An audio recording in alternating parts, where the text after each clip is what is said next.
पिछले एपिसोड में हमने देखा था बहार निवरा से आर्ग्यूमेंट के बाद घर से चली जाती है। निवरा तैमूर को कॉल करके सब कुछ बता देती है। एवरिन एक बोट हाउस में अपने डॉग के साथ रहता है। तैमूर बहार को लेने उसके घर जाता है, जहां वो बहार के डिसीजन पर एग्री हो जाता है।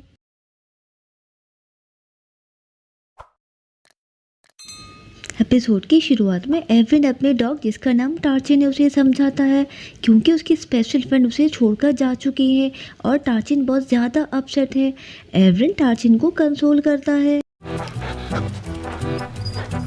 एवरिन कहता है वो उसकी फ्रेंड का बहुत ज़्यादा ख्याल रखते थे, वो उसे अच्छा खाना भी देते थे, उसके ज़ख्म भी साफ़ करते थे, मगर इन सब के बावजूद वो टार्चिन को छोड़कर चली गई। अगले सीन में हम देखते हैं बहार घर आते ही सोने के लिए जाना चाहती है, जिस पर तैमूर इंसिस्ट करता है कि बहार को कुछ देर फैमिली के साथ टाइम स्पेंड करना चाहिए।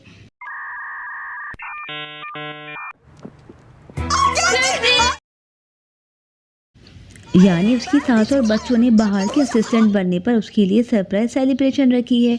उमे और उराज अपनी मदर को हक करके कांग्रेस कहते हैं। निवरा भी बहार से अपने बिहेवियर पर माजरत करती है, क्योंकि उसकी एज बढ़ रही है तो वो खुद पर कंट्रोल नहीं कर पाती। जिसके बाद बहार भी अपने बिहेवियर पर माफ़ी मांगती है, क्योंकि उसने गुस्से में बहुत ज़्यादा कड़वी बातें कर ली थी। इस तरह दोनों सास बहू एक दूसरे को हक करते हैं।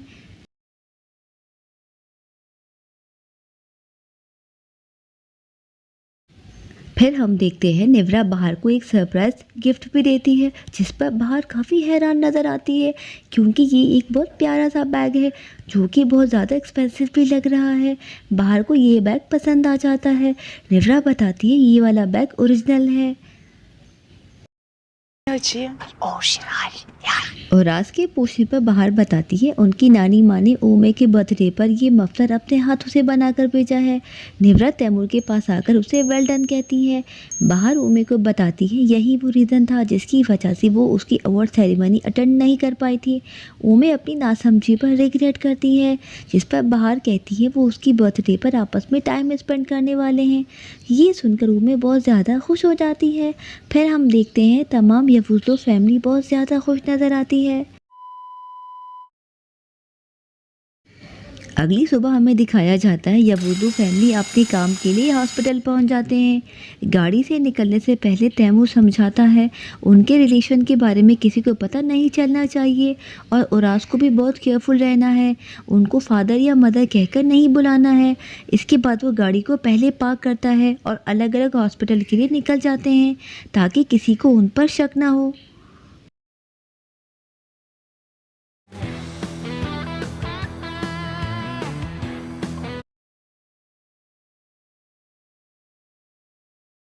ड्रामे के अगले सीन में बहार को हॉस्पिटल में देखकर तमाम असिस्टेंट उसको डॉक्टर समझकर मिलते हैं।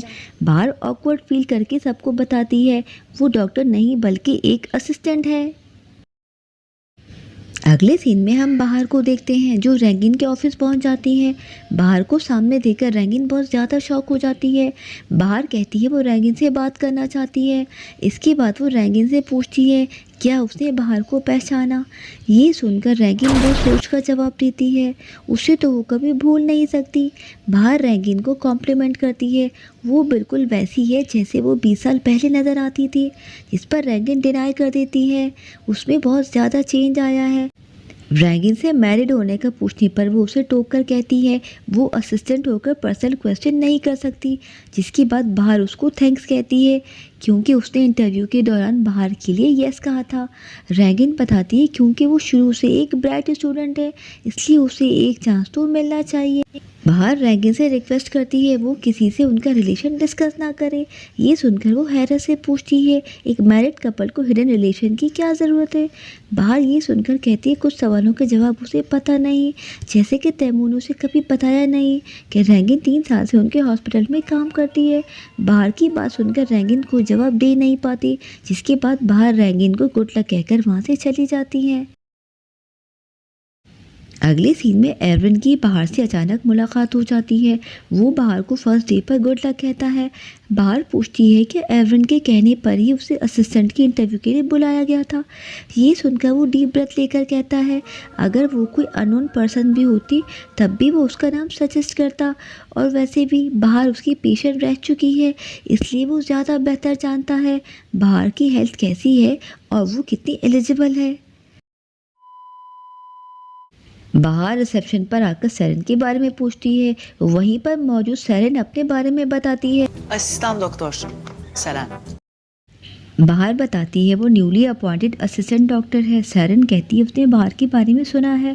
साथ ही वो ये भी कहती है बाहर बहुत जल्दी असिस्टेंट बन गई है, उसे तो 5-10 साल मजीद वेट करना चाहिए था। ये सुनकर बाहर को गुस्सा आ जाता है। बाहर सेरेन से कहती है जब उसका दिल करेगा तब वो असिस्टेंट बनेगी। ऐसा कहकर वो सेरेन का गला दबाने लगती है और ये भी कहती है उसने उरास की बहुत ज़्यादा इंसल्ट की थी। अगले सीन में पता लगता है ये सब तो बाहर की इमेजिनेशन है। सेरेन बाहर को वेटिंग पर बिठाती है क्योंकि उसे शेड्यूल सेट करना है, जिसके बाद बाहर चेयर पर बैठ जाती है। ड्रामे के अगले सीन में रैगिन कॉल करके तैमूर को हॉस्पिटल की सीक्रेट जगह पे बुलाती है। तैमूर जल्दी से वहां पहुंच जाता है और पहुंचकर रैगिन से क्लोज होने की कोशिश करता है। रैगिन बेजारी से उसे पुश करके कहती है वो बाहर से बहुत ज़्यादा प्यार करता है और वो बाहर को डिसीजन में सपोर्ट भी कर रहा है, और उसे ये भी पता लगा है वो दोनों हस्बैंड वाइफ का रिलेशन हिडन रखना चाहते हैं। ये सुनकर तैमूर कहता है वो बाहर को लॉकअप में कैसे रख सकता है। साथ ही वो ये भी कहता है स्ट्रेस और फटीग की वजह से वो बहुत जल्दी गिव अप कर देगी और एज गैप की वजह से कोई असिस्टेंट उससे दोस्ती भी नहीं करना चाहता। तैमूर की बात के जवाब में रैगिन उससे पूछती है उसने अब तक बाहर को डिवोर्स क्यों नहीं दी, जिस पर तैमूर रैगिन से सब्र करने को कहता है और ये भी कहता है बाहर खुद ही डिवोर्स की डिमांड करके रेजिग्नेशन दे देगी, जिस पर रैगिन ये कहकर चली जाती है जब बाहर डिवोर्स ले लेगी तभी तैमूर रैगिन के पास आएगा, जिसके बाद तैमूर सर पकड़ के रह जाता है। फिर हमें दिखाया जाता है और आज दूसरे असिस्टेंट्स के साथ बैठा है। तभी वहाँ सेरेन बाहर को लेकर आती है ये कहकर ये उनके न्यू फ्रेंड है, यानी वो बाहर का इंट्रोडक्शन करवाती है ये कहकर वो उनसे 20 साल बड़ी है। बाहर को ये बात काफ़ी बुरी लग जाती है। सेरेन बाहर से पूछती है उसे अपने कुलीग से क्या घुलना मिलना एक्सपेक्ट करना चाहिए या वो उनसे रिस्पेक्ट चाहती है। बाहर इस सवाल को क्रिंज कह देती है, यानी uncomfortable question. Ne cringe diyeceğim. बाहर का जवाब सुनकर सेरेन बुरा मान जाती है और बाहर को सोच समझकर बात करने का मशवरा देकर सबका इंट्रोडक्शन कराती है। Doruk. Uğur. बाहर अपने बेटे से अनजान बनकर मिलती है। जब वो जाने लगती है दुरुग उनके साथ आने का कहता है। उनके जाने के बाद उराज दुरुग को डांट देता है कि वो बच्चों की तरह बिहेव कर रहा था। Oha lan oha.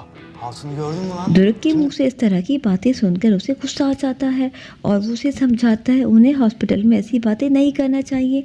दुर्ग कहता है उसकी एक्स गर्लफ्रेंड उसे 10 साल बड़ी थी और उसे एज वाला प्रॉब्लम भी नहीं है। उनकी बहस का ऊर ये कहकर ख़त्म कराता है वो दोनों फजूल में बहस कर रहे हैं। इस सीन में हमें दिखाया जाता है तमाम असिस्टेंट अपने प्रोफेसर का वेट करते हैं। एक फेलो असिस्टेंट बाहर के हाथ में कॉपी पेन देकर उसे आईपैड लाने का कहती है। बाहर कहती है वो आज बहुत ज़्यादा नर्वस है क्योंकि ये उसका फर्स्ट डे है। दुरुग भी वही होता है जो बाहर की बात सुनकर उसके पास आकर खड़ा हो जाता है। नर्वस होने की वजह पूछता है।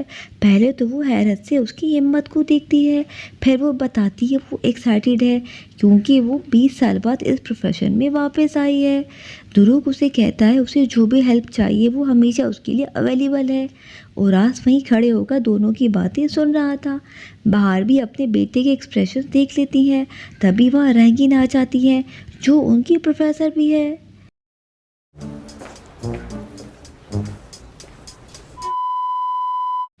रैगिन अपनी टीम के साथ विजिट पर है। यहाँ वो एक लेडी पेशेंट से मिलती है जिसे स्टमक डिजीज है। रैगिन पेशेंट को पेन किलर लेने का कहती है, जिस पर पेशेंट उससे बहस करती है और बाहर बीच में बोल पड़ती है। बाहर के इंटरफेयर करने पर रैगिन उसे गुस्से से देखकर बाहर निकल जाती है।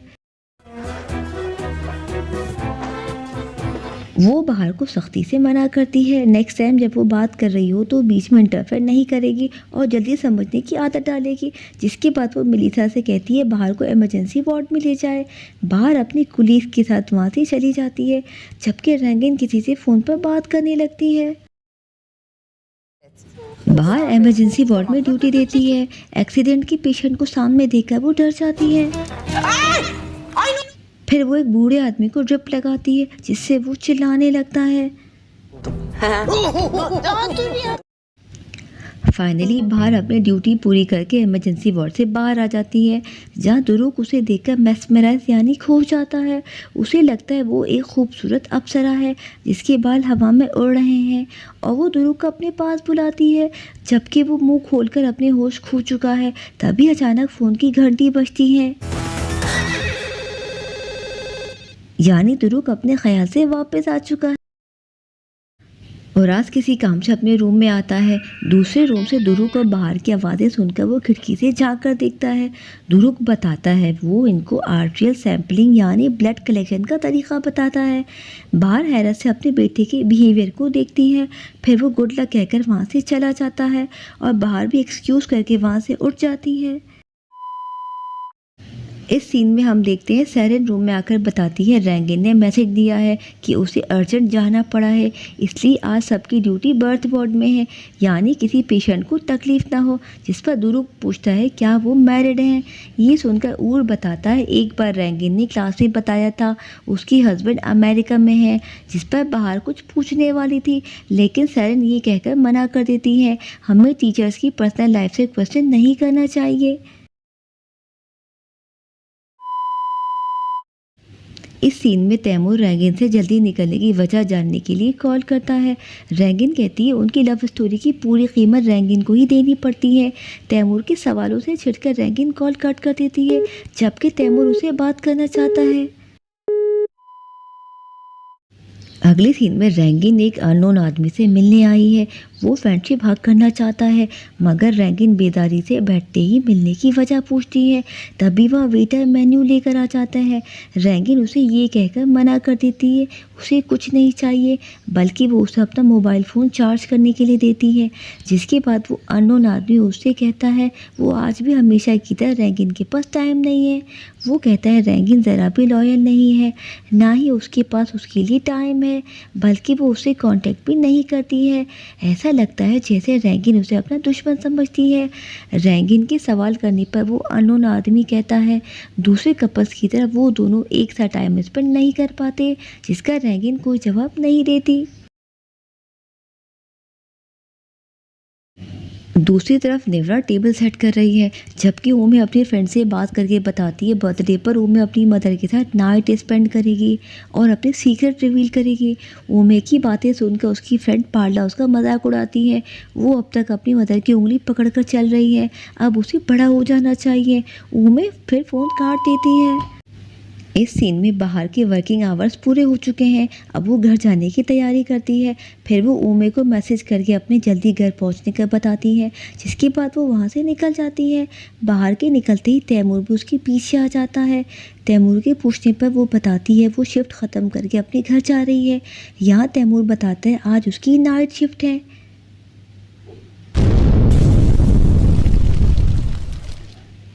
और वो घर नहीं जा सकती। ये सुनकर बाहर की हालत ख़राब हो जाती है और वो जल्दी से शेड्यूल चेक करती है, जबकि तैमूर वहीं खड़े होकर स्माइल करने लगता है। नेक्स्ट एपिसोड में क्या होगा ये जानने के लिए आप मेरे चैनल को सब्सक्राइब करना मत भूलें।